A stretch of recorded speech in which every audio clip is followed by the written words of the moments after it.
He was just 19, freezing in a foxhole, surrounded by enemies. No food, no water. Just one question. Will I live to see tomorrow? He was 19 years old when the world turned to ice and fire. His name was Private First Class Vince Speranza, a paratrooper of the 101st Airborne Division. December 1944. The Ardennes forest was frozen solid, and the Battle of the Bulge had begun. For days, Vince and his men were surrounded in Bastogne, Belgium.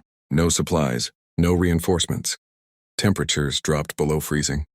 Their foxholes filled with snow, their boots stiff as stone. They were hungry, exhausted, and waiting for an enemy they couldn't see. Vince would later say, "It wasn't just the cold that killed. It was the silence between the shelling, that crushing silence when you didn't know if the next sound would be your last." One night, artillery fire tore the sky apart. Trees exploded like matchsticks. Shrapnel ripped through the air. Vince hit the frozen ground, clutching his rifle, praying the next shell wouldn't land on him. Hours later, he crawled to check on his buddy. The man was shaking, not from cold but fear. Vince took off his own gloves and gave them to him.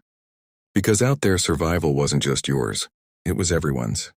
When the shells stopped, Vince went searching for water for the wounded. He found an abandoned tavern, busted the door open, and discovered no water. Just a beer barrel. He filled his helmet with beer and carried it back to the aid station, serving drinks to men who might not live to see sunrise. Later they called it the Bastogne Beer Run. But make no mistake, this wasn't a war story about glory. It was a story about cold nights, empty stomachs, and hope that refused to die. For 6 days, Bastogne held. Hungry, freezing, and outnumbered, those soldiers survived. Because they had each other, and because they refused to quit. Years later, Vince laughed about that beer run. But in those days, every heartbeat was a miracle. Every sunrise was a victory.